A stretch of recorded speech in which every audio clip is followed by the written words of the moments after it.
Hi, everybody. We're the Skeleton Crew, and tonight we're going to talk about episode 3 of Prehistoric Planet Season 2. This episode was about swamps. Apparently. um, it. Before we get into that, I'm Dr. James Napoli. I'm a postdoctoral researcher at the North Carolina State University and the North Carolina Museum of Natural Sciences. I am Amelia Zietlow. I'm a PhD candidate at the American Museum of Natural History. I'm Alex Rubenstall, PhD candidate at Yale University. And I'm Dalton Meyer, also a PhD candidate at Yale University. And together, we're the Together, Skeleton Crew. We're the Skeleton Crew. There we go. That was great, guys. So the swamp episode, huh? Swamps. Swamp. You know who lives in a swamp? Shrek. Shrek, yeah. Right. You know what My hero. didn't live in a swamp? Most of the animals depicted in this episode. Yeah, a little bit tenuous in terms of justification, but these are all wet creatures. Are they? No. Many of them were wet creatures. Some of them. Some of them wet. were shown wet. It's like, I appreciate... The frog was wet. The frog was extremely wet. Yes. Yeah. So the theme of this episode was swamps, and they always do the biome theming, kind of like Planet Earth on this show. We've talked about that a lot. We've talked about the downside being that sometimes this really breaks narrative cohesion, and what we think would be a more effective narrative. The other downside is that in each season now, there's been one where the thread is extremely tenuous. Like the freshwater episode being used to group all of these dinosaur stories that happen kind of near a river. Like Right. T-Rex mating and Dinocyrus pooping. At least that actually happened in the water, which was not fresh anymore, I'm sure. The Velociraptor hunt on the waterfall is also in the freshwater episode in season 1. So there's a lot of good segments, but it's not unified. That was kind of what struck me with this one, is it didn't really feel like things were very unified around a swamp setting. No, and it was not only were they not unified around the swamp setting, it was, how do I phrase this? It was very jarring compared to the first two episodes, because I was expecting them to do the same cool thing where they started in one spot and then came back to it later. Except they started in a bad place and then never returned, which I guess is okay. Still, it was. Yeah, I mean, I don't want to belabor the point about the first segment, which is the hatching unnamed azdarchid. But that segment was a little rough. It was actually kind of shockingly rough for this show. Oh, you're talking yeah, about and that Yeah. Not rough in the science per se, but just kind of visually. Yeah.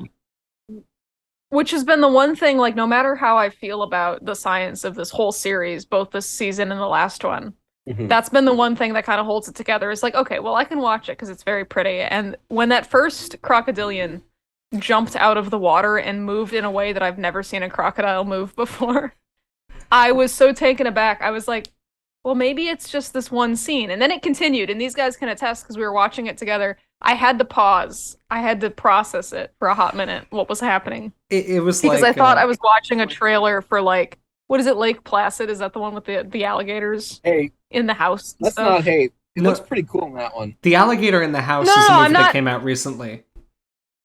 You mean Crawl? Crawl, I think, yeah. Oh, sorry. I have no sense of time or space. I forgot that was a real movie. Student. It's actually not bad. I thought it looked a little bit Sci-Fi Channel original movie to me.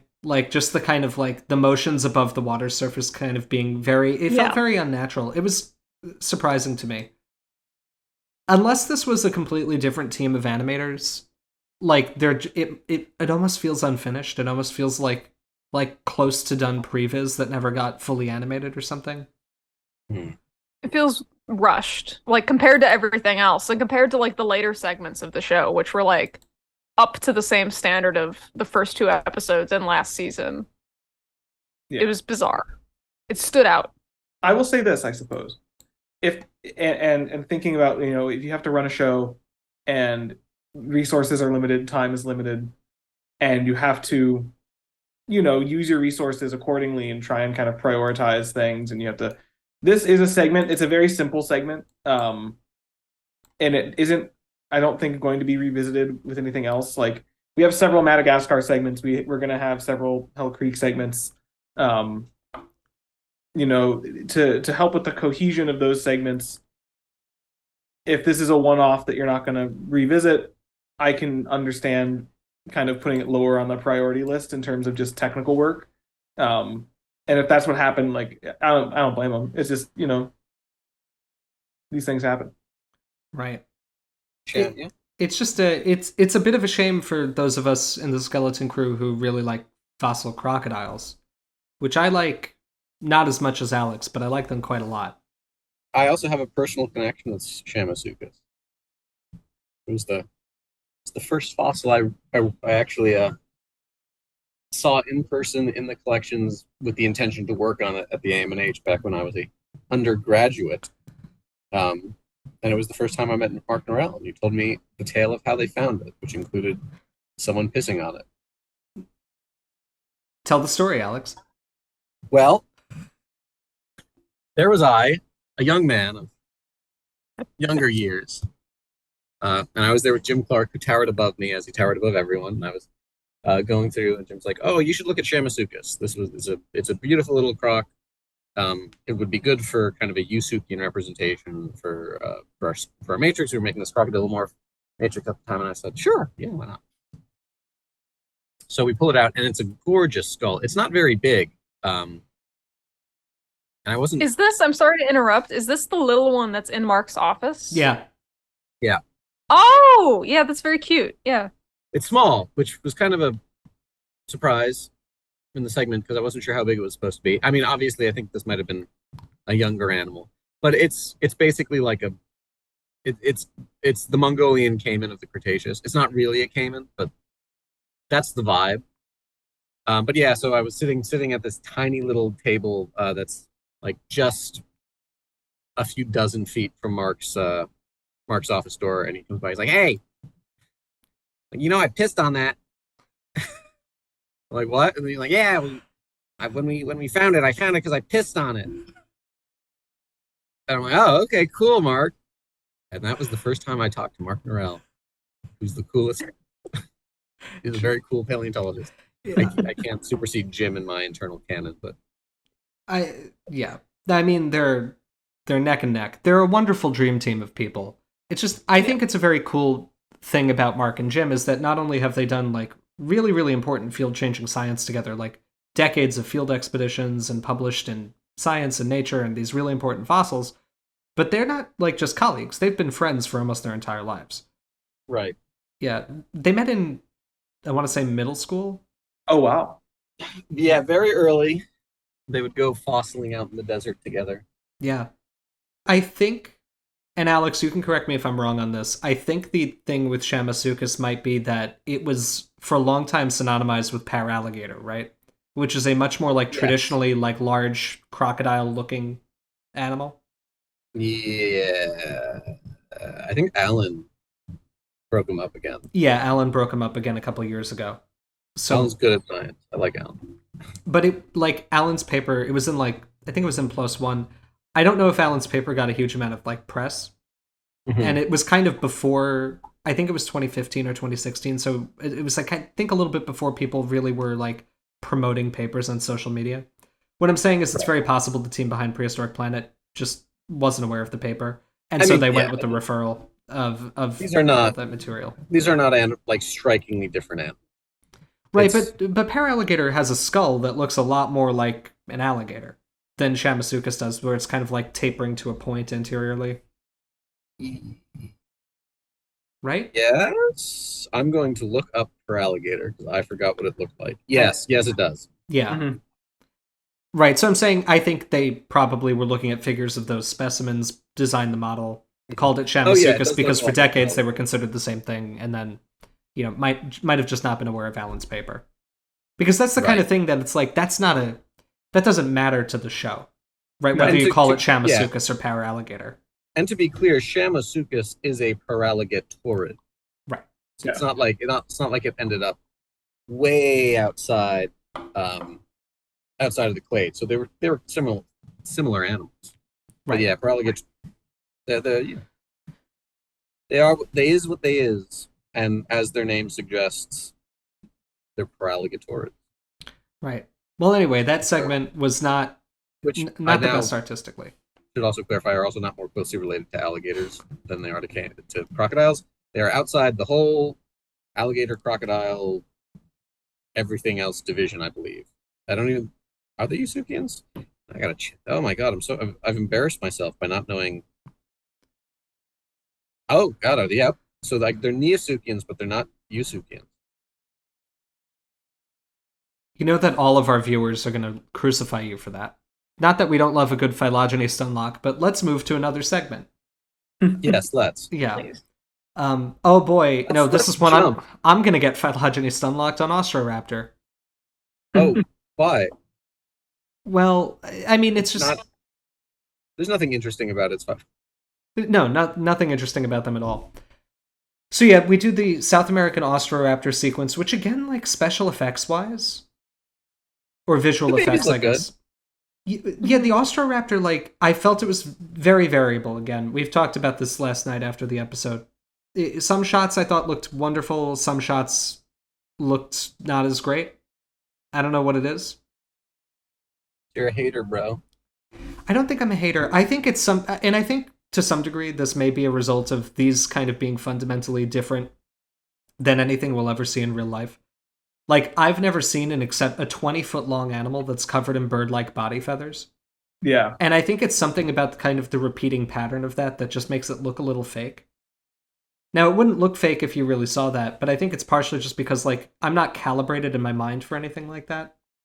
So seeing that repeating kind of diamond pattern of all the feathers on the body, which is probably accurate, looks wrong because we don't see that. I think in the same... your mind palace. Right. Well, I think it's in the same way that, like, dinosaurs have really, really small scales, right? Like, a lot of paleo artists draw them much larger, I think partially from a pragmatic point of view, but, like, dinosaur scales are, like, millimeters wide. So it's not like they're going to be covered in these big flat plates of scales like a lizard or a snake or like what crocodilians have. They've got these tiny little bumps all over their body. And in large dinosaurs, they don't get bigger. So on a sauropod-sized animal, it's going to be covered in, I mean, from the density, millions to tens of millions of little scales.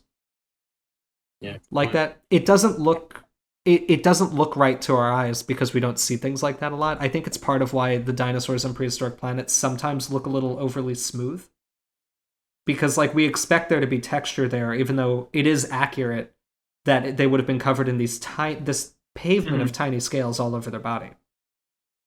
I think to some degree that's coming into play, but regardless, the Austroraptor scene, I don't think it was one of the highlights of the show.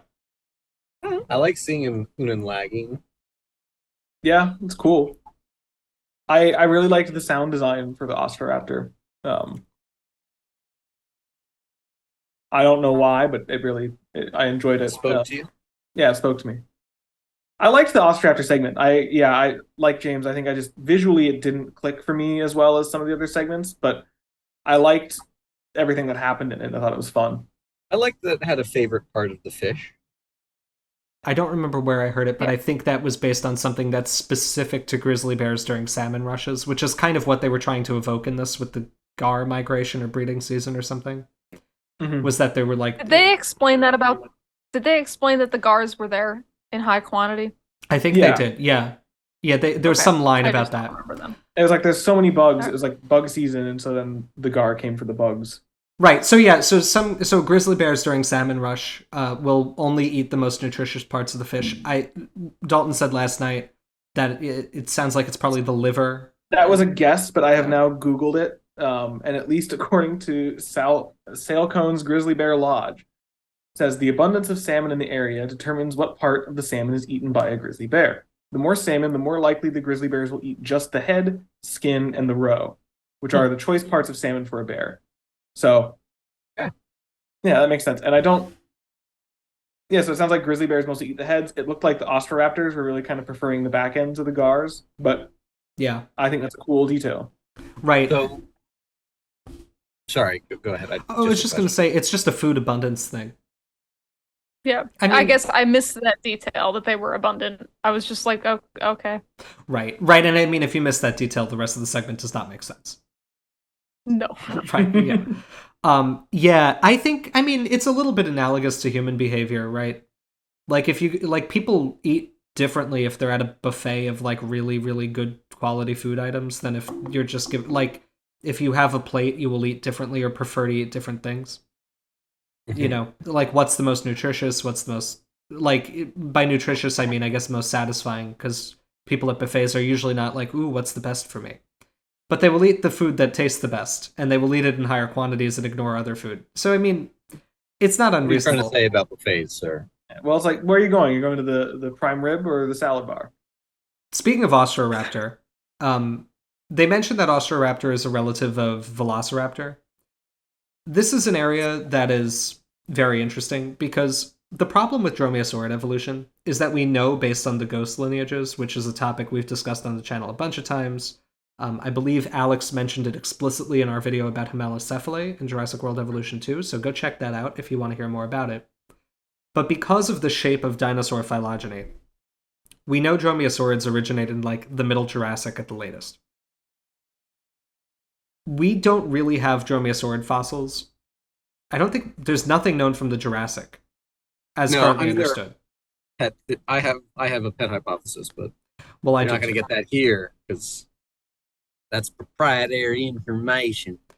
Right. We will not tell you our pet hypotheses, but the oldest unambiguous dromaeosaurids are in North America in the early Cretaceous, with, like, Utahraptor and Deinonychus, Yurkovuchia, a couple of other poorly understood taxa. Yeah. And then the record basically picks up in the early Cretaceous of Asia with this radiation of what are currently considered to be, like, not incredibly derived dromaeosaurids. Like, Microraptorians are kind of in the middle of the group.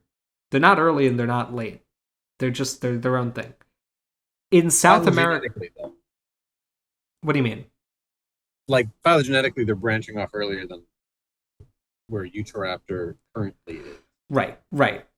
So there's a little bit of there's a lot of discrepancies in dromaeosaurid phylogeny. This is something that Alex and I are kind of working on slowly. We hope eventually we'll be able to bear on those questions, but a lot of it is just availability of fossil material, and we haven't found the species we need to find yet.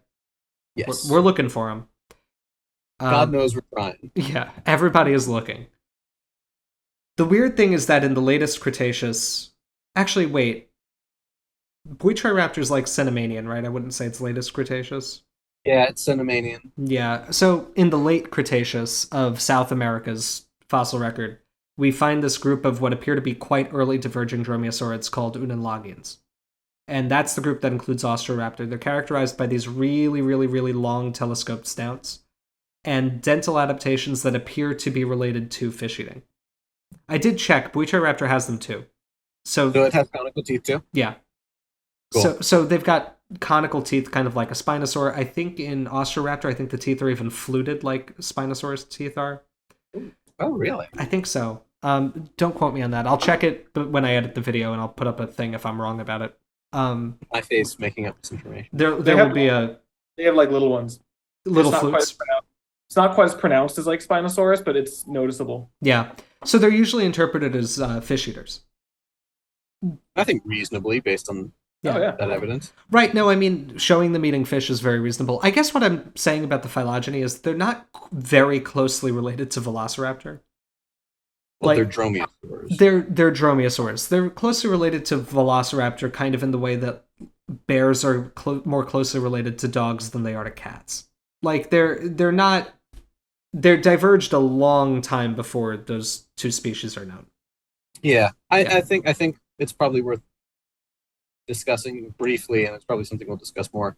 But within dromaeosaurs, there are like all these primitive groups: Microraptorines, Haussraptorines, and Unanlagians. But the group that contains most of the dromaeosaurs that people care about and think about, these are eudromaeosaurs, and eudromaeosaurs are noteworthy and interesting, and they kind of capture the public imagination because they have secondarily evolved a lot of features for macropredation, where they are animals that are eating things approaching their size at least, or at least bigger than their head. And that's probably not the case for a lot of the earlier ones, which appear to be kind of smaller body, but also smaller teeth and have less obvious adaptation. There are a lot of interesting convergences between Tyrannosaur and Dromaeosaur skulls. Early dromaeosaurs are weird, and there have been phylogenetic proposals that they're not dromaeosaurs. Well, yes. I think it's also interesting to think about early dromaeosaurs that we know of seem weird, but what that is it's the surviving early dromaeosaurs up to where we find them are weird. And it seems to be a bit of a trend wherein like the early diverging members of groups, the ones that persist the longest wind up kind of being oddballs. So like monotremes are particularly strange compared to even other like early mammals. If you watched one of our previous videos, we talked about why phylogenetics is important. And this stuff, just another example, Rahonavis, which is often found as an unenlagine, probably was a flying animal. And where it goes in the tree kind of determines whether powered flight evolved in this group, like an additional time. If it's a stem bird, like no, it's just happening with Archaeopteryx.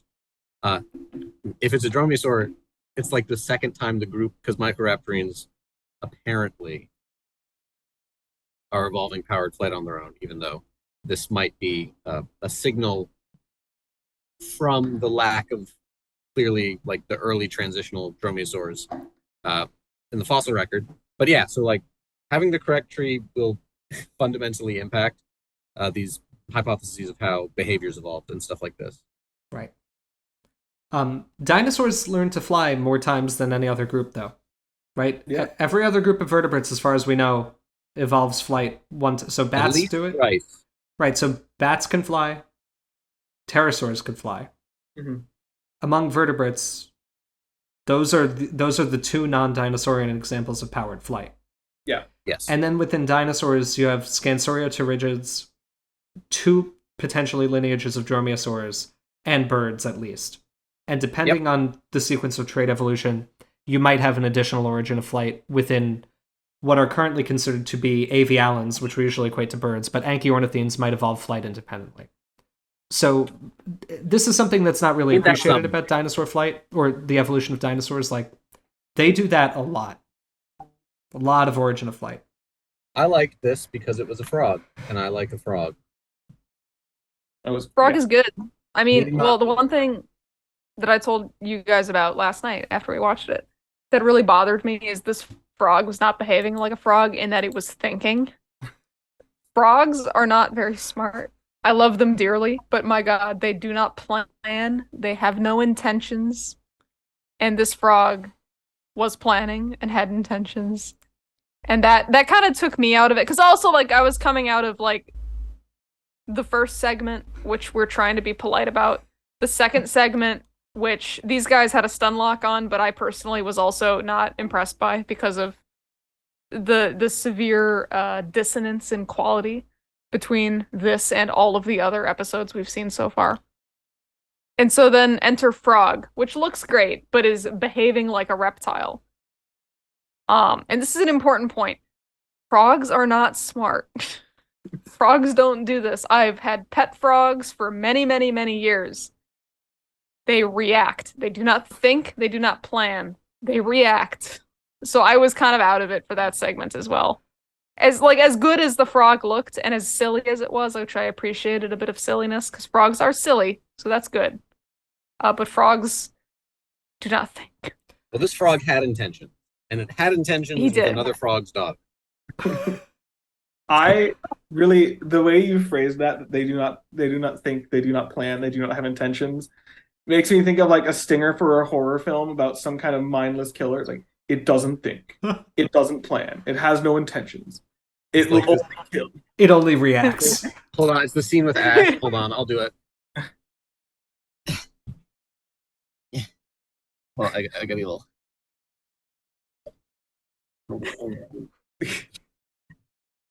It's the perfect organism. Oh, I got the line. I was gonna do the whole bit. All right, what was it like? All of that for nothing. Belts are all over my face. I got one end, and then I just because he does the other. Alex, right. You have my sympathies. It's flubbed. It's flubbed. It's dead. It's catastrophically flubbed. Damn, I should have thought about it more before I did it. Right. So I agree. to echo Amelia, the frog came across as a little bit too intelligent for a frog, for my taste. But for my tastes and media consumption, the frog was like an old cantankerous man. I feel like the frog could have been like voiced by Clint Eastwood in a recent Clint Eastwood. In a movie where he like is damn, I have to sell all these drugs and have sex with all these women. Right, exactly. That's exactly what the frog said. The mule. Right. What a movie. So Amelia, you're kind of like what? You're like one of the talking heads from Starship Troopers. I find the thought of a frog that thinks offensive. Hey, that won't work. Sure. Yeah, well, no, because it's like, and I get, there of course is variation in levels of intelligence across groups of animals. The catch is I've encountered a lot of frogs in my life, and none of them have been smart. Like, some of them are just quicker. Like, so I remember I was telling James about how growing up, one of my favorite things to do is like go to a pond and stalk around and look for frogs and catch them. And James is like, what kind of country bumpkin shit are you talking about? I assumed this was a shared childhood experience. I've done this. Of catching frogs. Yeah. Thank you. Yeah, because when there's frogs nearby, you grab them. That's what you do. Just James revealing that he never went outside as a kid. The point of all this is I've never encountered a smart frog. Let me be clear to all the frog lovers. I love frogs. I have 3 of them here. One of them is 15 years old. Wow. I love them dearly. Yeah, right. He's still trucking. He's great. He's lovely. He does not have any brain cells. He doesn't think. I put Cricket in tank and he grabs Cricket. Like, that's my interaction with amphibians in general. Like, there's no thought. There is just reaction. They see movement, they go for it. They're like, oh, food, and they grab it. Except there is no thought. There is no food. They just respond. They miss the food a lot too. Yeah, having fed your frogs when you were away, like they're frustrating to feed. They're very stupid. Any animal where the eye muscles are like attached to like the jaw muscles, so they have to like just forcefully shut their face when they're trying to eat. Push the food down. No, push the food down with your eyes. Just with your just it's stupid. Stupid design. I love them. I love them dearly. But oh my god. Yeah, no. So that kind of threw me. That took me out of it. Especially because like it's the frog. I don't remember its name right now. Beelzebufo. Beelzebufo, devil boy. Right. Devil frog. Devil frog is a basal frog, I believe. I saw some chatter about this recently. So like if someone can fact check me on this, is it kind of related to like the Pac-Man frogs and like those other blobs that sit still and do nothing but eat? I think it used to be depicted that way. Yeah. And I think it is no longer. I think basally I don't see a tree with it on it, but I know it's part of this group Neobatrachia, which includes true toads, horned toads, ghost frogs. I think dart frogs got a lot of different kinds of frogs, but it's one of the more like advanced frog groups, but I don't think it's particularly nested inside of it. There are more kinds of frogs now than ever before. Yeah, but like even like think like dart frogs. Dart frogs are some of the dumbest animals I've ever encountered. Like I was on a trip with a class to Costa Rica for like a rainforest ecology type thing, and there were dart frogs everywhere. And the dart frogs, like if you looked at them long enough, you could just tell there's no thought. The lights are on and no one's home. That's frogs. We've complained a lot about frogs. I hope Let's you talk enjoyed about this something. frog hatred else. session, viewers. I'm not hating them. I've said like 6 times that I love frogs. I think they're great. I think they're very pretty. But Amelia, have like you them, considered but that if my you say God. the animal is dumb, you don't like it? No, because I think a lot of animals are dumb and I love them very much for it. You Like guys are frogs. dumb, and I love all of you. The Repetosaurus was fine. I enjoyed seeing them wallow. That's something a lot of animals do to like protect themselves against sun. And I think wallowing also helps get rid of parasites, right? Probably. I will can, yeah. take your word for it.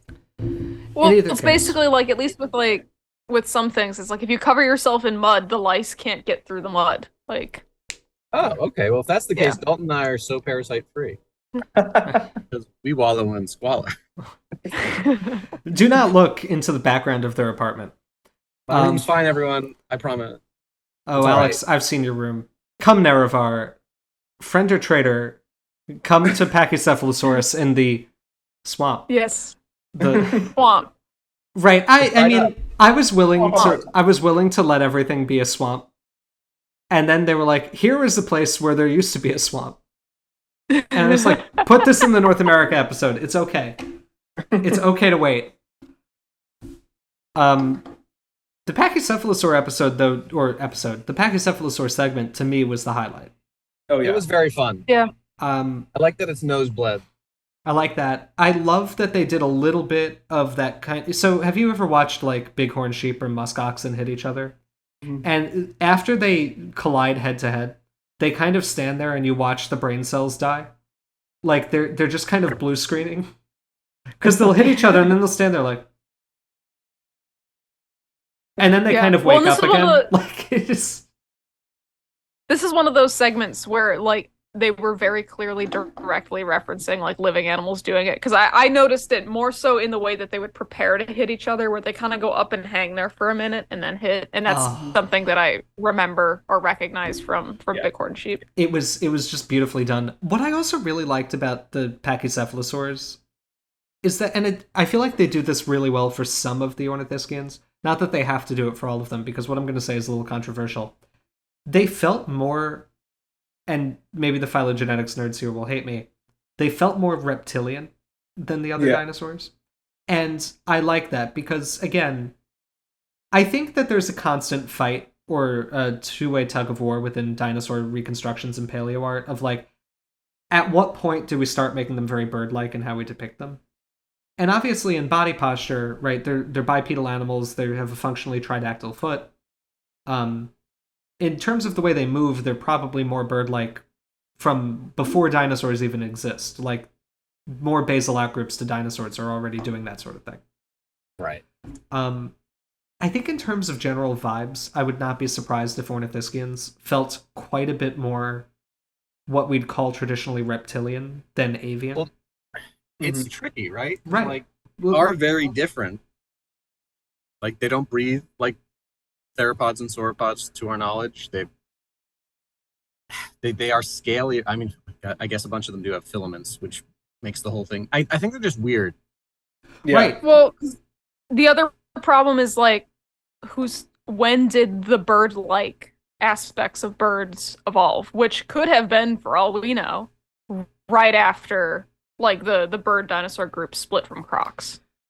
Right, and I mean, You in know what I some mean? Does ways that make that's sense? indicated. Right, and like we've got indication that filaments are ancestral to dinosaurs, so we have enough like skin impressions from ornithischians that I think we can safely say that a lot of groups lost or heavily reduced their filament covering. Right. Yeah. So like yeah, and like on that sense, Amelia, you're absolutely right. Bipedal posture again is originating really, really, really deep in dinosaurian history. For a lot of like bird-like skeletal traits, we actually know that theropods pick them up piecemeal, right? So you're gaining the assembly of the bird skeleton is a very gradual process evolutionarily, where different groups are basically diagnosed in a large part by how many of these bird-like adaptations they have. And there are reversals and there's weird evolutionary consequences, but again, and maybe this is just tonight I'm a little hyperfixated on this, we think about all dinosaurs as being kind of one thing because Dinosauria is a monophyletic group. But the group originates a long time ago and has a tremendous amount of it. Like, there's like, the Mesozoic's 3 times longer than the Cenozoic, roughly? Maybe twice as long. Yes, no, twice as long. I was taking it to 0, not 210 to 66. Right, so the Mesozoic era when dinosaurs lived is literally twice as long as it has been since the dinosaurs went extinct and all of mammal evolution happened. So there's a lot of evolutionary time for these things to get very different from one another. We don't have a lot of evidence for what dinosaurs looked like in real life. We have limited soft tissue traces, limited indications of metabolism or cranial ornamentation or anything or soft tissue cranial ornamentation, I mean. So I think there's a tendency when we're reconstructing them that we base them on what we have good data for and we kind of fill in the gaps. And I think to some degree, and I don't think it really could be different than this, but we average them out to make them look very similar. And I like I like this depiction of Pachycephalosaurus because they felt like something that was only tangentially related to T-Rex. Not like a T-Rex with a dome head, if that makes sense. Yeah. Right. Like, yes, phylogenetically closer, but they diverged probably about 200 million years ago. So this is after 100 and something million years of evolutionary separation.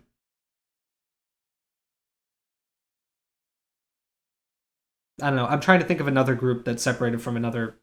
I mean, 100 million years of separation is close to like mammals versus monotremes.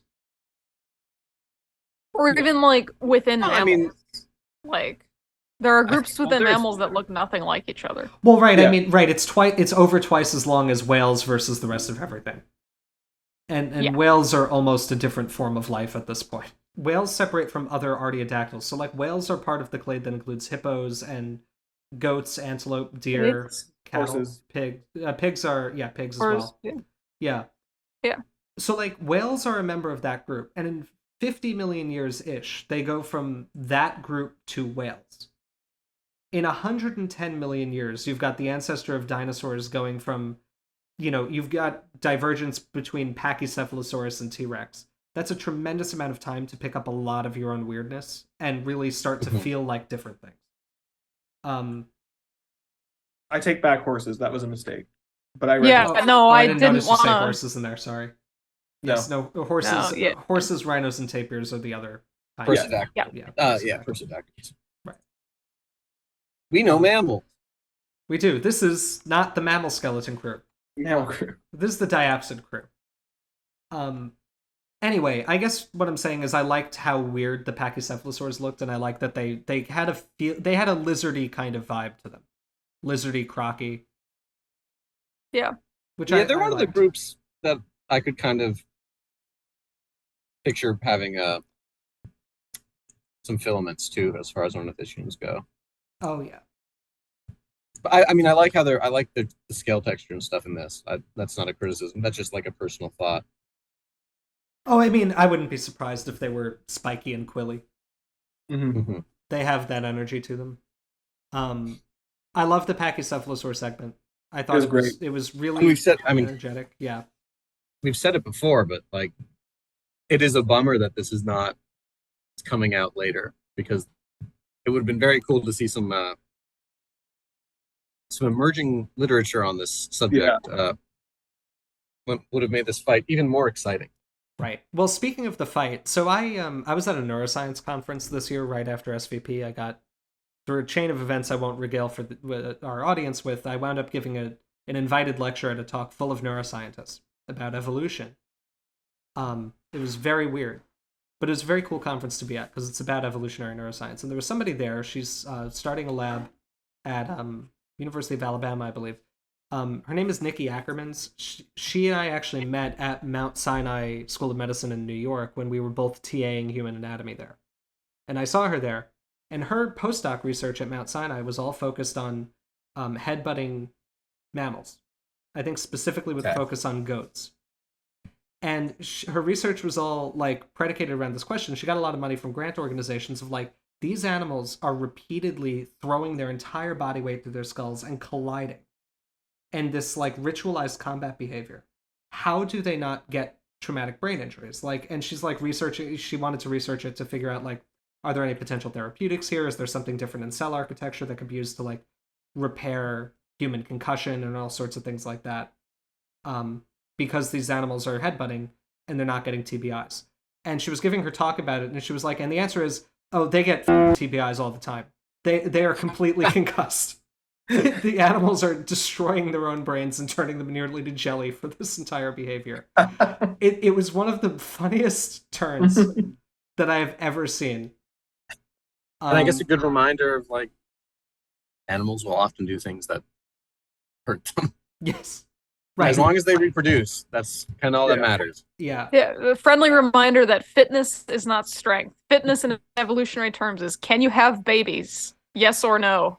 And that is it. That is all that matters. And if repeated concussions get you babies, repeated concussions it is.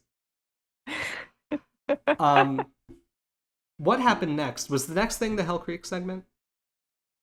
I think so. It was a really short episode. It was. It was only like 30 minutes. Yeah, so the Hell Creek segment. Swamps notoriously kind of like not a lot of biodiversity. Right, not much to talk about here. I really enjoyed the environment that they depicted the Hell Creek with. So as a kid, this was something I never even thought to question, but like Walking with Dinosaurs is kind of famous for showing the latest Cretaceous of North America as like a barren volcanic hellscape. Right, yeah. And I guess I always kind of thought that was well supported. That seemed like something so obviously geologically knowable that I was just like, oh, I guess that's how it was. No. It was not. No, yeah, so as a child, I really thought that was like well-settled science, and as I've entered the field, I've now learned that the Hell Creek Formation appears to have been this lush, like Everglades or Louisiana Bayou-like swamp. And that's what they showed. It was green, and it was lush, and there was vegetation everywhere. And it was beautiful. Very pretty. I'd like to go there. What is it, Amelia? I see the smirk. I see a smirk. What is it? I'm just thinking, like, 65 also showed it very well. Right. I did. Yeah. No, I mean, it was remarkably well done in a couple of things this year. Yeah. I don't know where they shot this, because it's like 65 was just filmed in Louisiana. I think they were right a little bit by accident. Because like Louisiana offers a lot of filming incentives, and so they filmed in Louisiana, which happens to match the environment they were showing. I don't know where they filmed this, because it's clearly not that. It looked higher latitude, but it was like different kind of swamp. Yeah, exactly. It looked kind of like what you see in like boreal forests, although I don't know if it was. I was thinking Pacific Northwest, but I don't know if there's swamps in the Pacific Northwest. It wasn't Midwest. Like, we have swamps, and they don't look like that though. No, but it had a certain kind of montane quality to it. Just in terms of location, not in terms of, I think they weren't obviously trying to portray montane, and it didn't come across that way, but it looked like a colder temperature swamp kind of thing. Yeah, thinking of where it may have been filmed, that's the vibe I got. Yeah, it was beautiful. And I really liked that we kind of just got shots of a bunch of animals in the ecosystem together. It's the one thing that I kind of keep wishing we'll see more of in Prehistoric Planet is.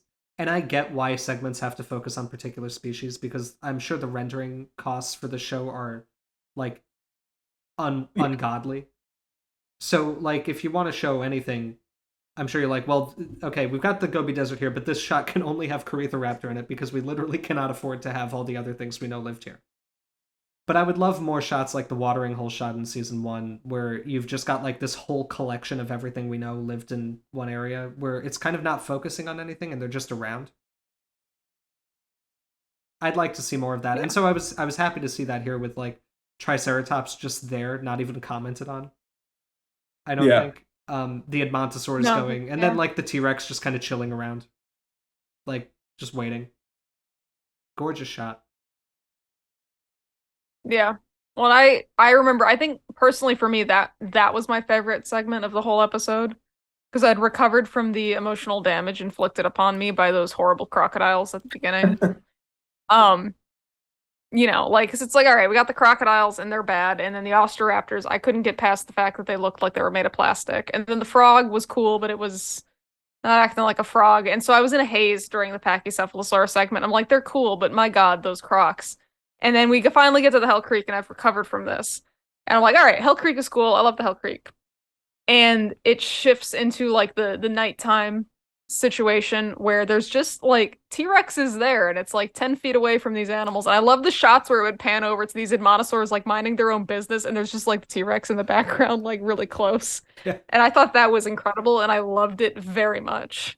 I liked because it was just yeah. No, I I'm sorry to liked that interrupt a you. lot. Yeah. No, it's okay. I'm just gushing. Well, I mean, I was going to gush about the same thing. I like that there were 2 media Yeah. callbacks in that show, or in that one segment. So one being like, T-Rex can move silently. There's a little bit of a nod to Jurassic Park, I'm sure, where there's literal seismic impact tremors every time T-Rex takes one step. Like, predators can usually move quietly. Elephants don't shake the ground when they walk. I like, and elephants actually move quite quietly. You can be surprised by them. So I like that. Because they have pads on their feet. Right. Oh my god, convergence. Right. It's almost like everything does. It's almost like T-Rex didn't walk by slamming its entire 6-ton body weight down through one leg, like just forcing its other side up. Yeah. But the other thing is, I thought a lot of the segment, and people on Twitter have already said this, so I don't want to be accused of stealing their tweets or ideas, but it was very evocative of the Phil Tippett short Prehistoric Beast, which, having a tyrannosaur hunting at night, kind of framed between very large trees. No shots like directly lifted off of it or anything, but that is freely available on YouTube, and everybody who likes dinosaurs and film should watch it, because Prehistoric Beast is where we got a lot of dinosaur media from the early 90s from, either directly or indirectly. For those who don't know, Phil Tippett became an internet meme a couple of years ago because he's credited as the dinosaur supervisor in Jurassic Park. And so all of the memes, because this used to be a very funny line to say, was to say, you had one job. I remember when that was pinnacle of humor, to say, you had one job. Anyway, people tweeted at him, they said, you had one job. And he ran with it and then became, I think rightfully got a lot of the accolades that he's always deserved. Because Phil Tippett is one of the most talented character animators who's ever existed. He got his start in the 1970s, I think. Or maybe, 1970s. He did a little bit of work on the original Star Wars. He did the chessboard, the stop motion for that. And the Rancor. Right, he did the Rancor for Empire Strikes Back, or for Return of the Jedi, sorry. I got there eventually, don't worry. Okay, he shared a story about that apparently when they were filming the Rancor segment, like the part of it that was a hand puppet, his hand got stuck in, and so when they went to lunch, he was like, I just had my hand up the Rancor's ass, and I had to eat my sandwich with one hand because I couldn't get my arm out of the puppet. Oh my God. I think he also did the ATSTs, or the AT-ATs rather, in Empire Strikes Back and the Tauntaun. He did a lot in Star Wars, is what I'm getting at. Yeah. Did any of you guys watch Mad God?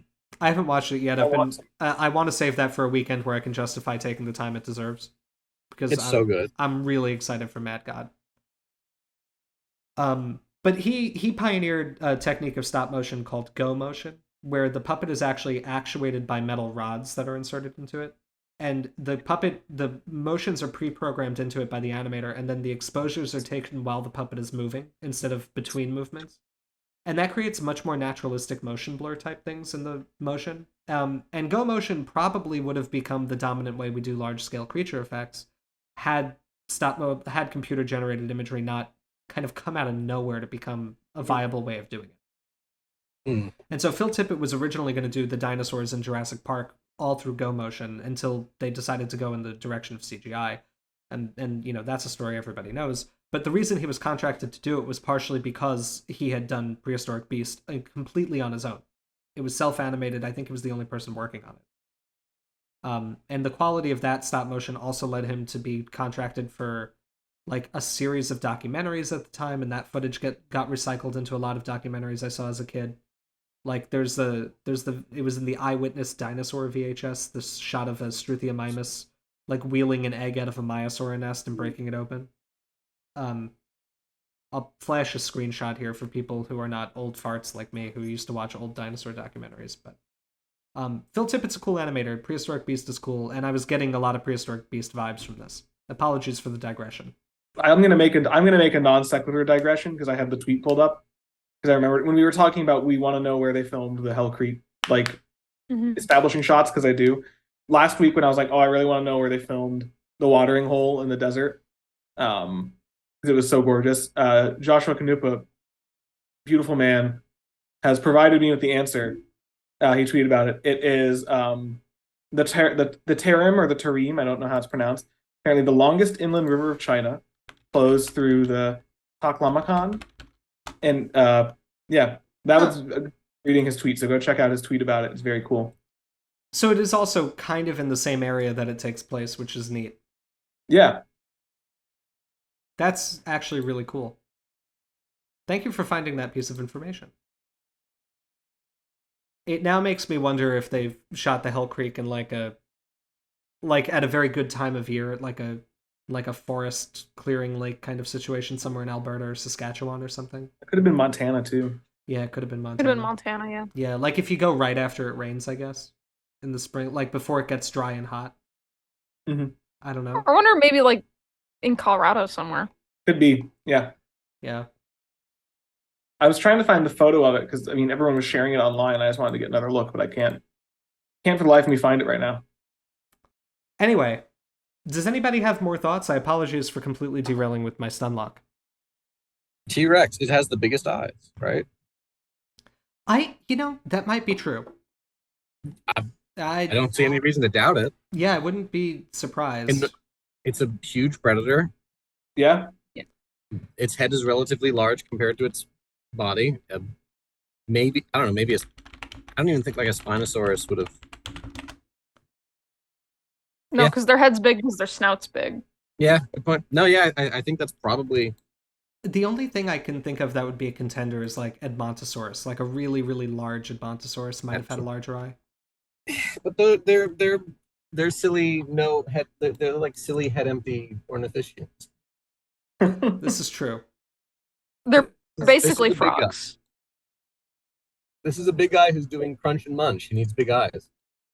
And that's maybe the last point that we should say in our reaction, which is that as soon as it bit that hadrosaur's neck, the fight's over. The lights out. Does anybody have any further thoughts before we allow us to wrap up the episode? No, not really. Interested to see what next week will bring. Which, I mean, I guess we know it's oceans, but like, what we'll see. We'll see some mosasaurs. It's gonna be wet and wild. I'm sure Amelia won't complain. Never. I'm sure I'll have plenty of great constructive things to say. No, it's gonna be fine. It's gonna be wet. It sure is gonna be wet. It might also be wild. Yeah. It might be wild. Yeah, just a little bit. I don't know. We'll get the mosasaur breach, which will be cool. Yeah. We'll get Zephaxinus. Yeah, good. We forgot to talk about it last time. Yeah. Yeah, that is true. I don't care if they got Zephaxinus wrong. Those are our thoughts on the Swamps episode. I know we went on a lot of tangents in this episode, but I have a feeling you don't mind. I'll mind when I edit this long video later. But we do it all for you. If you want to hear more of our thoughts about dinosaur media in general, we'd appreciate it if you left a comment saying what you really want to see us talk about. We are still working on the Prehistoric Planet Unearthed. We are still working on the Prehistoric Planet Unearthed series, where we'll evaluate the science behind particular segments of the show in a lot of depth. But what do you want to see from us? Do you want to have us go into old dinosaur documentaries, talk about walking with dinosaurs, other things? Anything. Just let us know what you want to see. You should comment on the video is what I'm getting at. If you are leaving comments on our videos because you want to see more stuff from us, I also highly recommend that you subscribe to our channel. If you subscribe and hit the little bell button, you'll be notified every time we release new content.